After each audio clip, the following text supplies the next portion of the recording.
Hello everyone, আশা করছি সকলেই ভালো আছো। সকলকে আমার ইউটিউব চ্যানেল নলেজ ব্যাংক টুকেতে স্বাগত। আজকে আমি তোমাদের হাই মাদ্রাসার test paper 2024-25 physical science page 259, physical সায়েন্সের 259 সেট 8 নম্বর, অর্থাৎ 8 নম্বর যে স্কুলটা আছে সেই স্কুলের 2 মার্কের যে সমস্ত কোশ্চেনগুলো আছে, 3 দাগের 2 মার্কের যে সমস্ত কোশ্চেনগুলো আছে সেগুলোর অ্যান্সারগুলো নিয়ে আমি আজকের ভিডিওয়ে আলোচনা করব। ওকে, এবং অ্যান্সারগুলো বলার আগে তোমাদের বলবো, চ্যানেল নতুন থাকলে চ্যানেলটিকে সাবস্ক্রাইব করে এবং তার সাথে সাথে পাশে থাকা বেল আইকনটিও ক্লিক করে নিও, যেন পরে ভিডিও দিলে তোমরা সেই ভিডিওটার নোটিফিকেশন সঙ্গে সঙ্গে পেয়ে যাও। ওকে, তাহলে শুরু করা যাক। 3 দাগের যে কোশ্চেনগুলো বলেছে, প্রথমে বলেছে নিম্নলিখিত প্রশ্নগুলির উত্তর দাও। ঠিক আছে, ফার্স্ট কোশ্চেন দেখো, বলেছে বিশ্ব উষ্ণায়ন নিয়ন্ত্রণের দুটি উপায়। বিশ্ব উষ্ণায়ন নিয়ন্ত্রণের দুটি উপায়: 1 নম্বর যে অপরিচালিত শক্তির ব্যবহার বৃদ্ধি, 1 নম্বর হচ্ছে অপরিচালিত শক্তির ব্যবহার বৃদ্ধি। 2 নম্বর হচ্ছে ফেরন উৎপাদনের নিষেধাজ্ঞা। এটা হচ্ছে যে বিশ্ব উষ্ণায়ন নিয়ন্ত্রণের দুটি উপায়: 1 নম্বর অপরিচালিত শক্তির ব্যবহার বৃদ্ধি করাতে হবে এবং ফেরন উৎপাদনের নিষেধাজ্ঞা করতে হবে।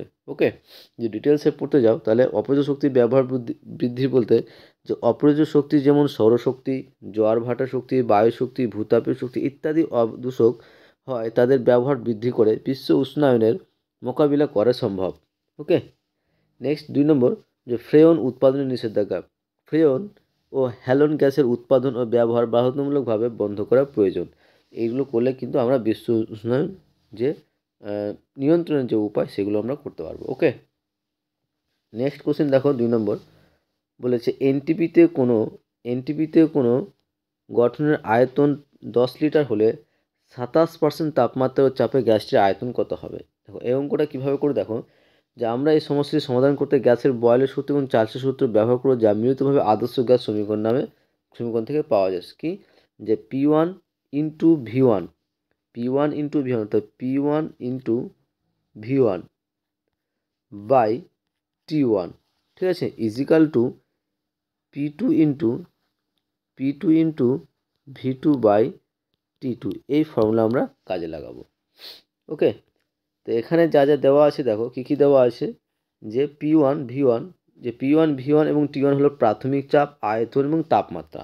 P1 V1 T1 হচ্ছে প্রাথমিক চাপ, আয়তন, তাপমাত্রা, এবং P2 V2 T2 হলো পরিবর্তিত চাপ, আয়তন ও তাপমাত্রা।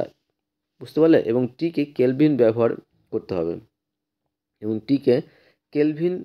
করতে হবে,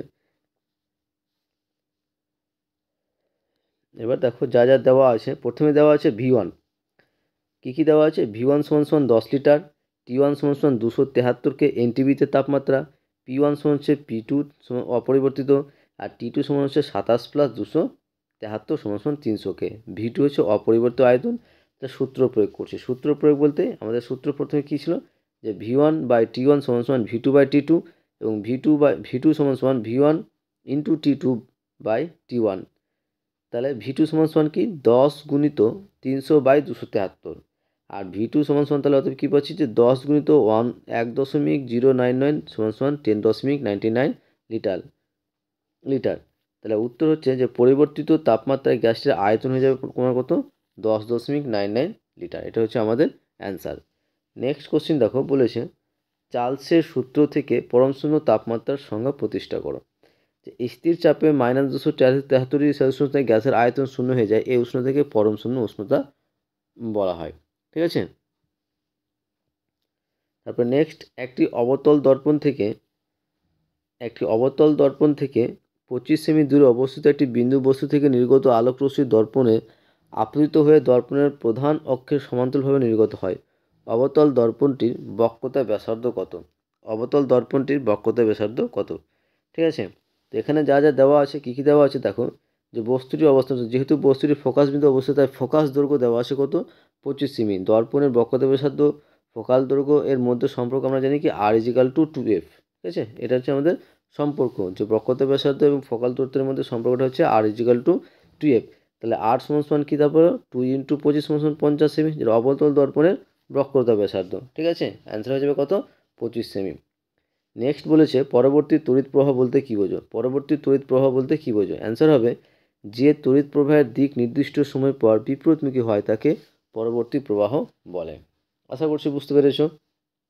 নেক্সট কোশ্চেন দেখো যে CH4 এর লুইস ডট গঠনের সাহায্যে যৌগটির রাসায়নিক বন্ধন ব্যাখ্যা করো। ঠিক আছে, এটা হচ্ছে তোমার লুইস ডট ডায়াগ্রাম। এটা দেখে নাও কীভাবে আঁকতে হবে। মেন হচ্ছে এটা ব্যাখ্যা যদি করতে যাই যে CH1 অণু গঠনের সময় C পরমাণুর বহিস্তম কক্ষের 4টি ইলেকট্রন 4টি হাইড্রোজেন পরমাণু প্রত্যেকে একটি ইলেকট্রনের সঙ্গে 4টি পৃথক ইলেকট্রন জোড় গঠন করে। ওকে, তারপরে যে লুইস ডট গঠনের সাহায্যে ক্যালসিয়াম ক্লোরাইডের গঠন দেখো। ক্যালসিয়াম ক্লোরাইডের গঠনটা হচ্ছে এটা, এই ছবিটা। ওকে, এই যে এই ছবিটা খুললে হবে। তারপরে ব্যাখ্যা যদি বলতে যাই তাহলে ব্যাখ্যা হিসেবে করি যে Ca পরমাণু তার যোজন কক্ষে অবস্থিত 2টি ইলেকট্রন বর্জন করে Ca+2 আয়নে পরিণত হয় এবং নিষ্ক্রিয় গ্যাস আর্গনের ন্যায় সুস্থিত ইলেকট্রন বিন্যাস লাভ করে। অন্যদিকে প্রতিটি Cl পরমাণু তাদের যোজন কক্ষে একটি করে ইলেকট্রন গ্রহণ করে Cl আয়নে পরিণত হয় এবং নিষ্ক্রিয় গ্যাস আর্গনের সময় ইলেকট্রন বিন্যাস লাভ করে। এইভাবে উৎপন্ন Ca+ আয়ন ও দুটি Cl আয়ন পরস্পর স্থির তড়িৎ আকর্ষণ বল দ্বারা যুক্ত হয়ে তড়িৎযোজী যৌগ ক্যালসিয়াম ক্লোরাইড গঠন করে। এটা হচ্ছে আমাদের অ্যান্সার। তারপরে 6 নম্বর কোশ্চেন দেখো। 6 নম্বর কোশ্চেন দেখো কি বলেছে যে Na+ এর মধ্যে কোনটি বেশি সুস্থিত এবং কেন। N ও Na+, Na+ এর মধ্যে কোনটি বেশি সুস্থিত এবং কেন। যে Na পরমাণুর বহিঃস্থকে একটি জন ইলেকট্রন উপস্থিত থাকায় Na পরমাণু সর্বদা ইলেকট্রনটিকে বর্জন করে নিকটতম নিষ্ক্রিয় মৌল Ne এর অনুরূপে ইলেকট্রন বিন্যাস লাভ করার চেষ্টা করে, ফলে Na পরমাণু রাসায়নিকভাবে খুব সক্রিয় হয়। অপরদিকে Na+ আয়ন নিষ্ক্রিয় মৌল N এর অনুরূপ ইলেকট্রন বিন্যাস লাভ করে সহজেই রাসায়নিক বিক্রিয়ায় অংশগ্রহণ করে না, অর্থাৎ রাসায়নিকভাবে খুব নিষ্ক্রিয় হয়। তাই Na অপেক্ষা Na+ আয়ন থেকে অনেক বেশি নিষ্ক্রিয় তথা সুস্থিত। নেক্সট প্রমাণ করো যে অ্যামোনিয়াতে হাইড্রোজেন বর্তমান। যে প্রায় 300 ডিগ্রি সেলসিয়াস উষ্ণতায় উত্তপ্ত ও শুষ্ক সোডিয়াম ধাতুর উপর দিয়ে NH3 গ্যাস চালনা করলে ধূসর সাদা বর্ণের সোডিয়াম অ্যামাইড বা সোডামাইড লবণ ও একটি বর্ণহীন গন্ধহীন গ্যাস উৎপন্ন হয়, যার মধ্যে জ্বলন্ত পাটকাঠি ধরলে গ্যাসটি নীলাভ শিখাসহ জ্বলে ওঠে এবং প্যালাডিয়াম ধাতু দ্বারা শোষিত হয়। তাই বলা যায় যে উৎপন্ন গ্যাসটি হলে H2 বা H2 যা এসেছে NH3 থেকে, সুতরাং NH3 এর মধ্যে H2 আছে। নেক্সট অ্যালুমিনিয়ামকে আত্মরক্ষার সক্ষম ধাতু বলা হয় কেন। অ্যালুমিনিয়ামকে আত্মরক্ষার সক্ষম ধাতু বলে কেন। শুষ্ক বায়ুর সঙ্গে অ্যালুমিনিয়াম কোনো বিক্রিয়া করে না, কিন্তু আর্দ্র বায়ুতে অ্যালুমিনিয়াম নির্মিত বস্তুকে খোলা রেখে দিলে তার উপর একটি সাদা আস্তরণ পড়ে। বায়ুতে উপস্থিত জলীয় বাষ্পের সঙ্গে অ্যালুমিনিয়ামের বিক্রিয়া উৎপন্ন অ্যালুমিনিয়াম অক্সাইড এর পাতলা সূক্ষ্ম সাদা আস্তরণ সৃষ্টি করে।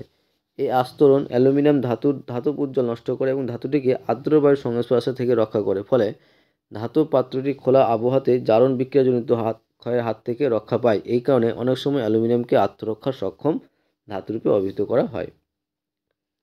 নেক্সট ইথিলিনের নিয়ন্ত্রিত হাইড্রোজেনেশন বিক্রিয়ার সমীকরণ লিখো। ইথিলিনের নিয়ন্ত্রিত হাইড্রোজেনেশন বিক্রিয়ার সমীকরণ H2C সমান CH2 প্লাস H2, উপরে থাকবে PT বা র্যানি নিকেল, নিচে অথবা 250 ডিগ্রি সেলসিয়াস থেকে 300 ডিগ্রি সেলসিয়াস এনার চূর্ণ। এটা হবে, চিত্রটা হবে এরকম, দেখে নাও। নেক্সট এবং লাস্ট কোশ্চেনটা বলার আগে তোমাদের বলবো, চ্যানেল নতুন থাকলে চ্যানেলটিকে সাবস্ক্রাইব করো এবং তার সাথে সাথে পাশে থাকা বেল আইকনটি ক্লিক করে নিও, যেন পরের ভিডিও দিলে তোমরা সেই ভিডিওটা নোটিফিকেশন সঙ্গে সঙ্গে পেয়ে যাও। ভালো লাগলে অবশ্যই বন্ধুদের সঙ্গে শেয়ার করবে, কমেন্ট করে জানাবে। কোশ্চেন বলেছে, বেশ ভালো কোশ্চেন, যে সিএনজি এর ব্যবহার ও উৎস লেখো। সিএনজি এর ব্যবহার ও উৎস লেখো। সিএনজির ব্যবহার, এটি জ্বালানি রূপে ব্যবহৃত হয়। যন্ত্রচালিত পরিবহন শিল্পে সিএনজি ব্যবহার করলে পরিবেশ দূষণের মাত্রা সবচেয়ে কম হয়। তাই বাস, ট্যাক্সি, অটোরিক্সা সহ বিভিন্ন গণপরিবহন ব্যবস্থায় জ্বালানি রূপে সিএনজি ব্যবহৃত হচ্ছে। এর উৎস কি? উৎস হচ্ছে পেট্রোলিয়াম খনিতে তেলের ওপরে বা কয়লা খনিতে যে গ্যাস পদার্থ আবশ্যক থাকে তাকে প্রাকৃতিক গ্যাস বলে। একে চাপ প্রয়োগ করলে তরলে পরিণত করা হয়। এইটি তরলীকৃত প্রাকৃতিক গ্যাস বা সিএনজি। আশা করছি তোমাদের ভিডিওটা ভালো লেগেছে। ওকে, থ্যাংক ইউ ভিডিওটা দেখার জন্য।